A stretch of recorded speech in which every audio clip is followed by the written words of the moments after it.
this was happened right in the Sunday morning service at Bethany, and we were in the auditorium, about 800 people. It was always chock full. Sunday morning, worship was going very well. Thad was leading worship, Thad Farrell, and we were really pumping it out there and moving well. And I noticed the brother, as the pastor did, get up out of his chair, and he looked kind of flushed in the face and did not look well. He was about 55. He was a house painter and had been brought into the kingdom from Jehovah's Witnesses.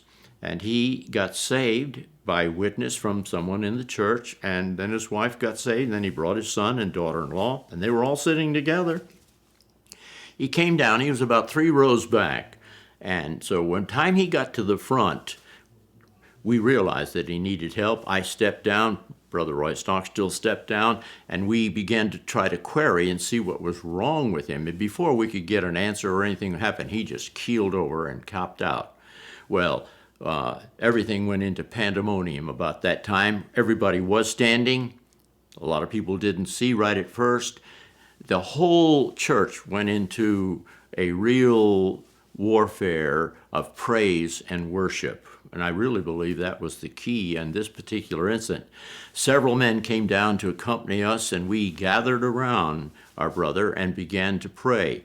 And then more came, and so we had to back people up so the man would have a little room to breathe if he did come alive. And this incident was, I think it was under 10 minutes, but he was there and there and there and there. You know, you get a little anxious as you begin to see, is this happening or is it not happening? And we just insisted, and the power of faith was so strong at that, because we were in a congregational mode where it wasn't a lone thing like my previous story. And so it just, the pressure was there. You could almost feel the pressure of praise and the presence of the Lord move away that spirit of death. He laid there, his eyes fluttered. He came to, he was very weak. We helped him to his feet after a little bit, got him to sit on the front row. He stayed there.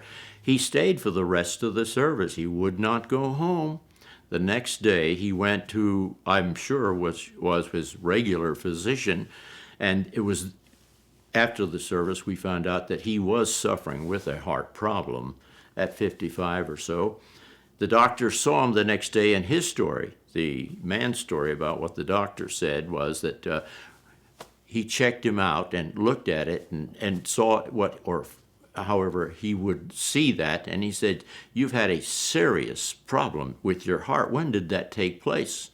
And of course he said, "Yesterday at church, Sunday morning." And he says, "No way. There's no way you could be walking healed and the way that heart is pumping now, had you had the kind of experience that you're telling me about." But it was so. Doctor had nothing to do. He said, "Well, just stay on your stuff," and just dismiss him.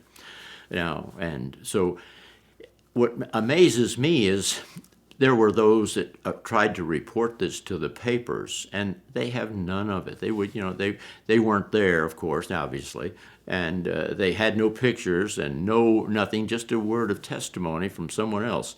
But secular news media would not handle either one of those incidences. But they bolstered the faith of Bethany Church, I'll tell you that.